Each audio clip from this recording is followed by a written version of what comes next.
आज के वीडियो में आपका स्वागत है। आज के वीडियो में अव्यय के पहले भेद अर्थात क्रिया विशेषण के बारे में हम लोग जानेंगे। इसके बारे में पढ़ेंगे। जैसे क्रिया विशेषण की विशेषता होती है या यह कहा जाए कि क्रिया विशेषण की परिभाषा होती है कि क्रिया की विशेषता बताने वाले पद, क्रिया की विशेषता बताने वाले शब्द क्रिया विशेषण कहलाते हैं।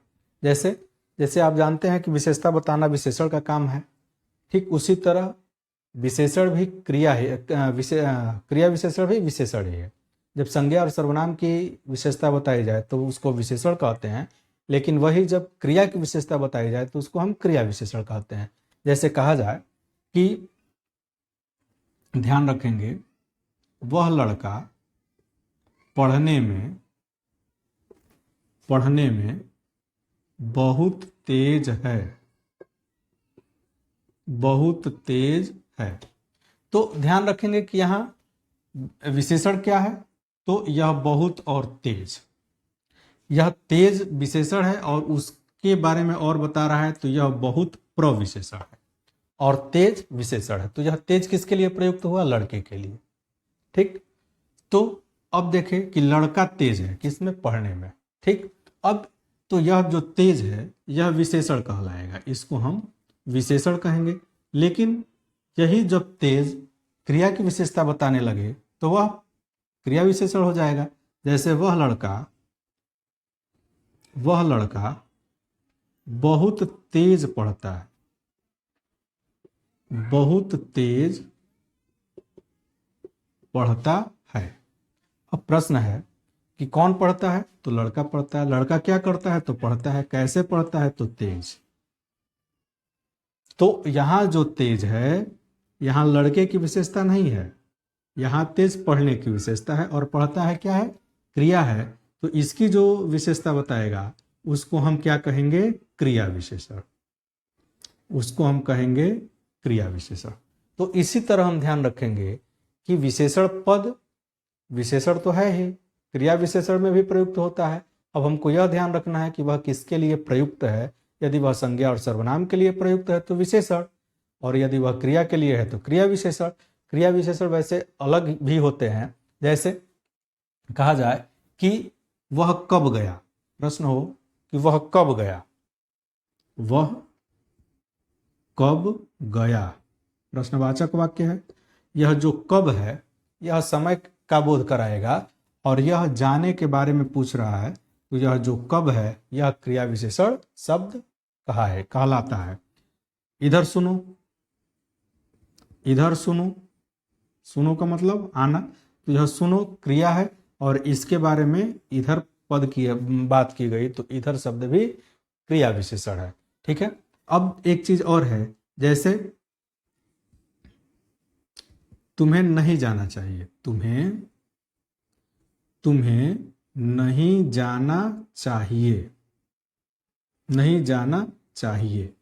अब इसमें देखा जाए तो जाना चाहिए यह क्रिया है, लेकिन यह क्रिया होगी कि नहीं होगी यह बताया गया। तो यह नहीं पद भी क्रिया विशेषण है, यह नहीं भी क्रिया विशेषण है। ठीक है। तुम मत जाओ, तुम मत जाओ।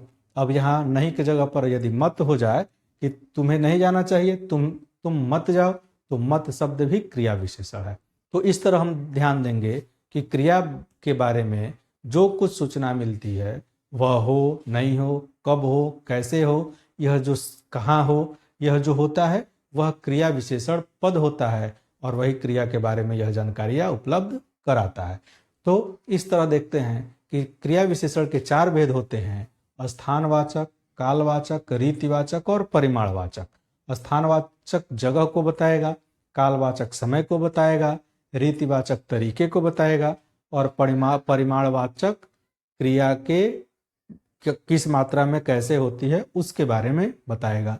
तो आइए एक एक करके इसके बारे में हम जानते हैं। विशेषण का पहला जो भाग है वह है स्थानवाचक।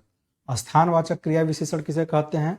तो क्रिया के घटित होने के स्थान के बारे में जो शब्द सूचना दे, जो बताए, उसको हम स्थानवाचक क्रिया विशेषण कहते हैं।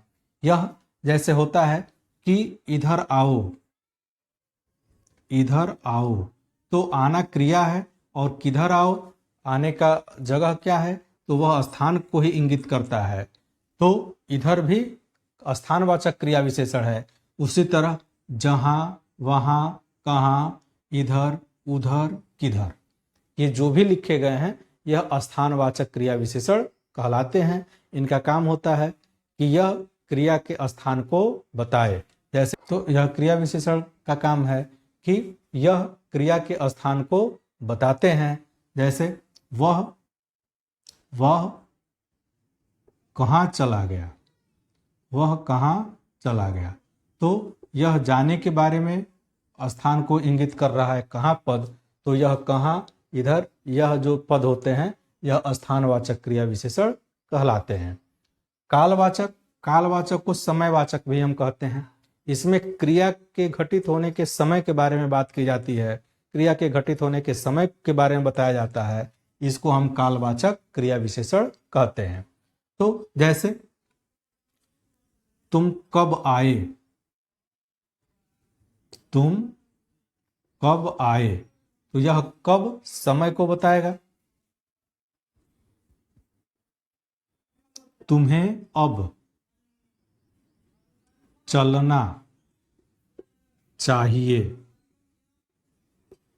तो यह अब पद भी समय के बारे में बताएगा। तो यह अब भी और यह कब, यह दोनों ही क्रिया विशेषण है। वह शाम को आया, वह शाम को आया, तो आने के बारे में बताया गया कि कब आया, समय के बारे में बताया गया। तो यह जो शाम पद है यह क्रिया विशेषण का कालवाचक क्रिया विशेषण कहलाएगा। वह कल चला जाएगा, वह कल चला जाएगा, वह कल चला जाएगा, तो यह कल भी समय को बताने वाला है, इसको भी हम कालवाचक क्रिया विशेषण कहेंगे। जो तीसरा इसका भेद है, तीसरा भेद है रीतिवाचक क्रिया विशेषण। इसका अर्थ होता है कि क्रिया कैसे घटित होती है, इसके बारे में यह रीतिवाचक क्रिया विशेषण बताता है। क्रिया हो रही है, नहीं हो रही है, इसके बारे में भी यह बताता है। और यदि क्रिया हो रही है तो होने के तरीका क्या है, उसके बारे में यह बताता है। तो जैसे वह तेज चलता है, वह तेज चलता है, तो यहाँ चलना क्रिया है और उसके बारे में बताया जा रहा है कि वह कैसे चलता है, तो तेज, तो यह तेज रीतिवाचक क्रिया विशेषण कहलाएगा। हवा धीरे धीरे चलती है, हवा धीरे धीरे चलती है, तो यहाँ हवा के चलने का प्रकार धीरे धीरे है, तो इसको हम रीतिवाचक क्रिया विशेषण कहेंगे। उसी तरह आगे यदि देखें तो वह रोज आता है, वह रोज आता है, तो क्रिया के होने का जो स्वरूप है वह क्या है, वह रोज घटित होता है। तो यह रोज आता है, तो रोज पद भी रीतिवाचक क्रिया विशेषण है। वह कदाचित ही आता है, वह कदाचित ही आता है, तो यह कदाचित पद भी रीतिवाचक क्रिया विशेषण कहलाएगा। ठीक है। वह नहीं गया,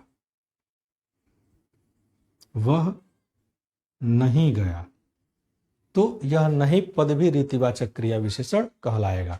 तो इस तरह हम देख लें कि जो यह बताए कि क्रिया घटित हो रही है, कैसे घटित हो रही है, उसके बारे में जो बताए उसको हम रीतिवाचक क्रिया विशेषण कहेंगे। उसके बाद है परिमाणवाचक क्रिया विशेषण। परिमाणवाचक क्रिया विशेषण है कि क्रिया किस परिमाण में घटित हो रही है, इसके बारे में वह बताता है। जो परिमाणवाचक क्रिया विशेषण है वह क्रिया के परिमाण के बारे में बताता है। और यह कैसे होता है, इसको देखें।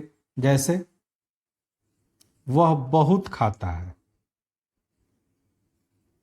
वह बहुत खाता है, तो यह खाना के बारे में बहुत बताया गया, तो यह बहुत पद परिमाणवाचक क्रिया विशेषण कहलाएगा। जितना तुम खाते हो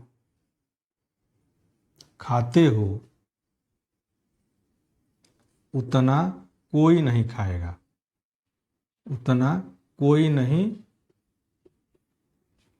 खाएगा। तो यह जितना और उतना यह मात्रा को बता रहा है और इसको भी हम परिमाणवाचक क्रिया विशेषण कहेंगे। उसी तरह है, जैसे उसी तरह और उदाहरण होगा, जैसे थोड़ा, बहुत, कम, जितना, उतना, यथेष्ट, बस। इस तरह के जो शब्द होते हैं वह परिमाणवाचक क्रिया विशेषण के अंतर्गत आते हैं। तो इस तरह यह क्रिया विशेषण और उसके 4 भेद थे। यह चारों भेद क्रिया विशेषण में अर्थ के आधार पर क्रिया विशेषण के यह 4 भेद होते हैं और उसके बारे में हमने इस वीडियो में पढ़ा। यदि आपको यह वीडियो अच्छी लगी हो तो कृपया मेरे चैनल को लाइक और सब्सक्राइब करें। धन्यवाद।